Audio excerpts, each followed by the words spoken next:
ഇപ്പം നമ്മൾ പറയും പോലെ മധുരിച്ചിട്ട് ഇറക്കാനും വയ്യ, കഴിച്ചിട്ട് ഇറക്കാനും വയ്യ, മധുരിച്ചിട്ട് തുപ്പാനും വയ്യാത്തൊരവസ്ഥയാണ് ഇപ്പോൾ സിറിയയിൽ സംഭവിച്ചുകൊണ്ടിരിക്കുന്ന കാര്യങ്ങൾ പരിശോധിച്ചാൽ നമുക്ക് മനസ്സിലാകുന്നത്.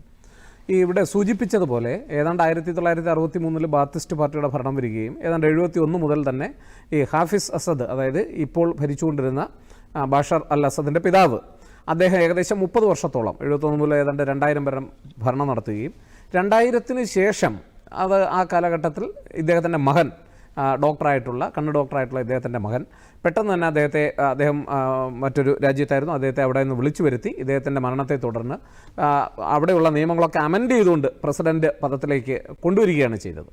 അവിടെ ഏറ്റവും പ്രധാനപ്പെട്ട ശ്രദ്ധേയമായൊരു നിരീക്ഷണം അന്നുണ്ടായിരുന്നത്, അന്ന് നമ്മൾ പറയും ഡമാസ്കസ് വസന്തം എന്നാണ് അന്ന് ആ സമയം അറിയപ്പെട്ടത്. അതിൻ്റെ ഏറ്റവും പ്രധാനപ്പെട്ട കാര്യം എന്ന് പറയുന്നത്, അദ്ദേഹം പിതാവിനെ പോലെ ആയിരുന്നില്ല, വിമർശനങ്ങളെ ഉൾക്കൊണ്ടു. തുടക്കത്തിൽ അദ്ദേഹം ജയിലിലടച്ച ധാരാളം സിറിയയിലെ പ്രക്ഷോഭകാരികളെ അദ്ദേഹം ജയിൽ മോചിതനാക്കി. അതുപോലെ തന്നെ തുറന്ന സംവാദങ്ങൾക്ക് വഴിയൊരുക്കി. അങ്ങനെ ഒട്ടേറെ പെട്ടെന്ന് നമുക്ക് പുരോഗമനം എന്ന് തോന്നിയേക്കാവുന്ന ധാരാളം പദ്ധതികൾ അദ്ദേഹം നടപ്പിലാക്കി. അങ്ങനെ ആ കാലഘട്ടം ഡമാസ്കസ് വസന്തം എന്നുപോലും അറിയപ്പെടുകയും ചെയ്തു. എന്നാൽ അധികം നാളത് നീണ്ടു നിന്നില്ല എന്നുള്ളതാണ്. കാരണം ജനങ്ങൾ കൂടുതൽ ഈ ചർച്ചകളിലും സംവാദങ്ങളിലും ഒക്കെ പങ്കെടുക്കുകയും കൂടുതൽ സ്വാതന്ത്ര്യം ആവശ്യപ്പെടുകയും ഭരണത്തിൽ കൂടുതൽ പങ്കാളിത്തം, ജനാധിപത്യ പങ്കാളിത്തം ആവശ്യപ്പെടുകയൊക്കെ തുടങ്ങിയതോടുകൂടി നേരത്തെ നമ്മൾ കണ്ട ആ മനുഷ്യ മുഖത്തിൽ നിന്നും, അല്ലെങ്കിൽ തികച്ചും ജനകീയനായൊരു മുഖത്ത് നിന്നും 2015-16 എത്തുമ്പോഴേക്കും സ്വന്തം ജനതയ്ക്കെതിരെ രാസായുധം പ്രയോഗിക്കുന്ന അതിതീവ്ര നിലപാടുള്ള, അല്ലെങ്കിൽ ജനതയോട് അധികാരം പിടിച്ചു നിർത്തുന്നതിന് വേണ്ടി ഏതറ്റവരെയും പോകുന്ന ഒരു ക്രൂരനായ ഭരണാധികാരിയായി ബഷർ അൽ അസദ് ഏതാണ്ട് മാറുന്ന ഒരു കാഴ്ചയാണ് നമ്മൾ കണ്ടത്. അതുകൊണ്ടാണ് ഒരുപക്ഷെ നമ്മൾ ആലോചിക്കും, IS-ൻ്റെയും അതുപോലെ തന്നെ അൽ-ഖായിദയുടെയൊക്കെ പിന്തുണയുള്ള HST ഗ്രൂപ്പാണ് ഇപ്പോൾ അവിടെ ഭരണം പിടിച്ചെടുത്തിരിക്കുന്നത്. HDS ഗ്രൂപ്പാണ് അവിടെ ഭരണം പിടിച്ചെടുത്തിരിക്കുന്നത്. ആ ഭരണം പിടിച്ചെടുത്ത ജുലാനി എന്നൊക്കെ പറയുന്ന അതിൻ്റെ നേതൃത്വം വഹിക്കുന്ന ആളുകൾക്ക് പൂർണ്ണമായും അവരൊക്കെ ട്രെയിനിങ് കിട്ടിയത് ഈ പറയുന്ന IS കേന്ദ്രങ്ങളിൽ നിന്നും അൽ-ഖ്വയ്ദ കേന്ദ്രങ്ങളിൽ നിന്നൊക്കെയാണ്. അപ്പോൾ അവർ ഈ അധികാരം പിടിച്ചെടുക്കുന്ന സമയത്ത് എന്തുകൊണ്ട് അവിടുത്തെ ജനങ്ങൾ ആനന്ദ നൃത്തം ചവിട്ടുന്നു എന്നുള്ളതിന് മറുപടി ഇതാണ്. കാരണം ജനങ്ങൾ ആഗ്രഹിച്ച സ്വാതന്ത്ര്യവും അതുപോലെ ജനങ്ങൾ ആഗ്രഹിക്കുന്ന തരത്തിലുള്ള പങ്കാളിത്തവുമൊന്നും ഭരണത്തിൽ ഇല്ലാതിരിക്കുന്നു എന്ന് മാത്രമല്ല, അതിരൂക്ഷമായ പട്ടിണിയും ദാരിദ്ര്യവും സിറിയ വിഴുങ്ങാൻ തുടങ്ങി എന്നുള്ളതാണ്. വിലക്കയറ്റം അതിഭീകരമായി, അവിടെ നാണ്യപ്പെരുപ്പം വളരെ വലുതായി. അതിനോടൊപ്പം തന്നെ ശ്രദ്ധിക്കേണ്ടുന്ന ഒരു കാര്യമാണ്, തുടർച്ചയായി ഏതാണ്ട് ഒരു 10 പതിറ്റാണ്ടോളം കാലം അമേരിക്ക തുടർച്ചയായി നടത്തി വന്ന ഈ ഉപരോധം, അത് സിറിയയെ വല്ലാത്തൊരവസ്ഥയിലാണ് കൊണ്ടുചെന്നെത്തിച്ചത്. ഇങ്ങനെ ഒരുപാട് പ്രശ്നങ്ങളുടെ നടുവിൽ 2011 മുതൽ ഒരുപക്ഷെ ടുണീഷ്യൻ വിപ്ലവത്തിൻ്റെ ടുണീഷ്യയിൽ ഈജിപ്തിലൊക്കെ തുടങ്ങിയ മുല്ലപ്പൂ വിപ്ലവം ഉണ്ടല്ലോ, അതിൻ്റെ അലയൊലികൾ കരിഞ്ഞു പോകാതെ ഏതാണ്ട് ഈജിപ്റ്റ് ഇവിടെ വരെ എത്തുകയും സിറിയയിൽ വരെ എത്തുകയും അവിടെ ധാരാളം ചർച്ചകളും സംവാദങ്ങളും ഇതുപോലുള്ള പ്രശ്നങ്ങളും ഉണ്ടാവുകയും ഒടുവിൽ അത് ആഭ്യന്തര സംഘർഷത്തിലേക്ക് പോകും. 2011 മുതൽ 2016 വരെ തുടർച്ചയായ ആഭ്യന്തര സംഘർഷം ഉണ്ടാവുകയും ഇവിടെ ഉണ്ടായിരുന്ന, അല്ലെങ്കിൽ സിറിയയുടെ കൈവശം ഉണ്ടായിരുന്ന ധാരാളം പ്രശ്നങ്ങൾ വിമത സേനാ അംഗങ്ങളും IS-ൽ പെട്ടവരും അതുപോലെ തന്നെ കുർദ് ഫോഴ്സുകളിൽപ്പെട്ടവരും ഒക്കെ ഇങ്ങനെ പല വിഭാഗങ്ങളുടെ കൈവശത്തിലേക്ക് പോയി എന്നുള്ളതാണ്. അവിടെ ഏറ്റവും ശ്രദ്ധേയമായൊരു കാര്യം, റഷ്യ അന്ന് വളരെ വലിയൊരു പിന്തുണ, റഷ്യയുടെ സൈന്യം തന്നെ അവിടെ എത്തുകയും അവർക്ക് വേണ്ട സഹായം നൽകുകയും സിറിയൻ ഗവൺമെൻറ്റിനെ സഹായിക്കുകയും ബഷർ അൽ അസദിനെ സഹായിക്കുകയും അങ്ങനെ അധികാരം അവിടെ നിലനിർത്തുകയൊക്കെ ചെയ്തൊരു ചരിത്രം അവരെ സംബന്ധിച്ചിടത്തോളം മറ്റൊരു താല്പര്യം കൂടി ഉണ്ടായിരുന്നു. തീർച്ചയായിട്ടും റഷ്യക്കായാലും ഇസ്രായേലിനായാലും അമേരിക്കയ്ക്കായാലും അവിടെ താല്പര്യങ്ങളേ ഉള്ളൂ. ഇവരാരും അതിൽ പങ്കെടുക്കുന്നത് അവരുടെ വ്യക്തിപരമായ നേട്ടങ്ങൾക്ക് അപ്പുറം അല്ല എന്ന് നമ്മൾ മനസ്സിലാക്കണം. ഇപ്പം ഇവിടെ ഇസ്രായേൽ ഇപ്പോൾ അവിടെ ഇതിൻ്റെ പേരിൽ 60 കിലോമീറ്ററോളം ഉള്ളിലേക്ക് കയറിയിരിക്കുകയാണ്. അവർക്കവിടെ നേരത്തെ നമ്മൾ പറഞ്ഞ പോലെ ഗോലാൻ കുന്നുകളിൽ കൈയടക്കിയ എണ്ണ നിക്ഷേപം മുതൽ ഇങ്ങേയറ്റം അവിടെ അവരുടെ ചില പ്രദേശങ്ങളിൽ വരെ, നിങ്ങൾ ഇസ്രായേലിനെ നമ്മളെടുത്ത് നോക്കൂ, വെസ്റ്റ് ബാങ്ക് പിടിച്ചെടുക്കുന്നു, ഗാസയിലേക്ക് പോകുന്നു, ലെവലിലേക്ക് പോകുന്നു.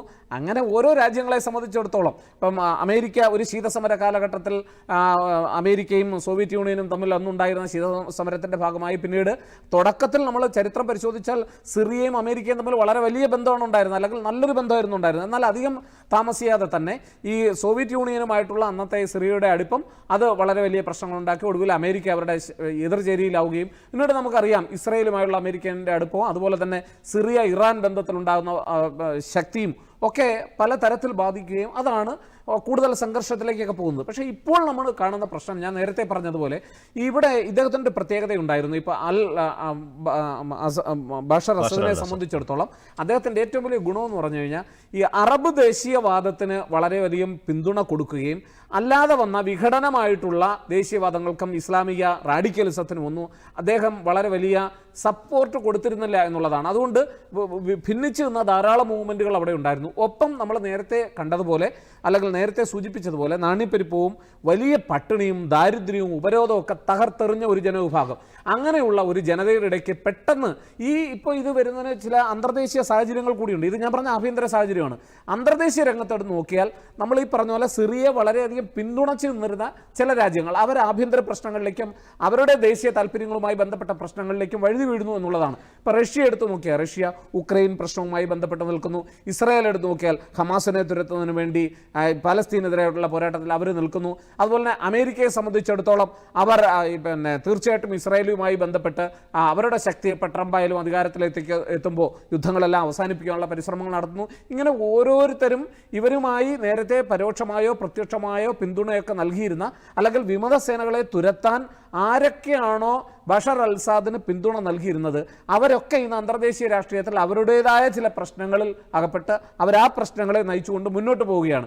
അപ്പോൾ ഇത് ഏറ്റവും അനുകൂലമായ ഒരു സാഹചര്യം. ഒന്ന് നോക്കൂ, ഏതാണ്ട് 11 എത്ര പെട്ടെന്നാണ് 10-11 ദിവസം കൊണ്ടാണ്, ഒരാഴ്ച എന്ന് വേണമെങ്കിൽ പറയാം, ഒരാഴ്ച കഴിഞ്ഞപ്പോഴേക്കും ഈ ഒരു വളരെ പരിവർത്തനം എങ്ങനെയാണ് ഈ ഒരു ബഷർ അൽ അസദിനെ നേരിട്ടത്? കാരണം തുടക്കത്തിൽ നമ്മൾ പറഞ്ഞതുപോലെ തന്നെ അദ്ദേഹത്തിന്റെ മേഖല ഇതായിരുന്നില്ല. അദ്ദേഹം ഒരു നേത്രരോഗ വിദഗ്ധനായിരുന്നു. അദ്ദേഹം ആ ഒരു മേഖലയിൽ നിൽക്കുമ്പോഴായിരുന്നു ഭരണം ഏറ്റെടുക്കേണ്ടി വന്നത്.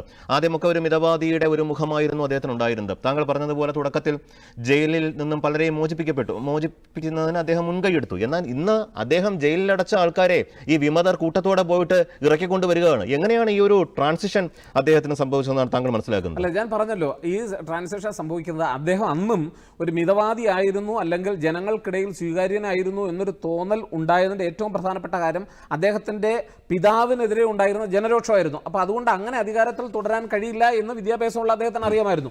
അതുകൊണ്ട് അവിടുത്തെ ജനതയെ കയ്യിലെടുക്കുന്നതിന് വേണ്ടി സ്വാഭാവികമായും അദ്ദേഹം പ്രോഗ്രസീവ് എന്ന് നമ്മൾ വിളിക്കുന്ന അല്ലെങ്കിൽ പുരോഗമനം എന്ന് നമ്മൾ കാഴ്ചപ്പാടിൽ അവതരിപ്പിക്കുന്ന ധാരാളം കാര്യങ്ങളുമായി മുന്നോട്ട് പോവുകയാണ്. പക്ഷേ എപ്പോഴാണോ അദ്ദേഹത്തിൻ്റെ അധികാരത്തെ അല്ലെങ്കിൽ അദ്ദേഹത്തിൻ്റെ കുടുംബ ആധിപത്യത്തെ, അങ്ങനെ വേണമെങ്കിൽ നമുക്ക് പറയാം, 50 വർഷത്തോളമാണ് ഒരു കുടുംബം ഭരിച്ചു പോകുന്നത്. അപ്പോൾ അങ്ങനെയുള്ളൊരു കുടുംബ ആധിപത്യത്തിൻ്റെ ആ ഭരണ സംവിധാനത്തിനൊരു ചോദ്യം ഉയർത്തുമ്പോൾ സ്വാഭാവികമായും അന്ന് മുതൽ അദ്ദേഹം ഈ ഇത്തരത്തിലുള്ള ചർച്ചകൾക്കെതിരെ തിരിയുകയും ജനവിഭാഗത്തിനെതിരെ തിരിയുകയും പിന്നീട് അവിടെ കൂടിക്കുഴഞ്ഞു കിടക്കുന്ന ഒരു രാജ്യമാണ്, അതായത് തീവ്രവാദവും മതവാദവും ദേശീയവാദവും എല്ലാം കൂടെ കൂടിക്കുഴഞ്ഞു കിടക്കുന്ന ആ പ്രദേശത്തെ നയിച്ചുകൊണ്ട് പോകുന്നതിന് അദ്ദേഹം പല ചേരി ഗ്രൂപ്പുകളുമായി ഒരുമിച്ച് നിൽക്കേണ്ടുന്ന അവസ്ഥ, അല്ലെങ്കിൽ ഇഷ്ടമല്ലെങ്കിൽ കൂടിയും പലരെയും അക്സെപ്റ്റ് ചെയ്യേണ്ടുന്ന ഒരു അവസ്ഥയൊക്കെ ഈ ബഷർ അൽ അസാദിനെ സംബന്ധിച്ചിടത്തോളം ഉണ്ടാകുന്നു എന്നുള്ളതാണ്. അത് ഒരർത്ഥത്തിൽ പറഞ്ഞാൽ അവർക്ക് ഏറ്റവും കൂടുതൽ നിലനിൽപ്പിന്റെ പ്രശ്നമായി മാറുകയാണ്.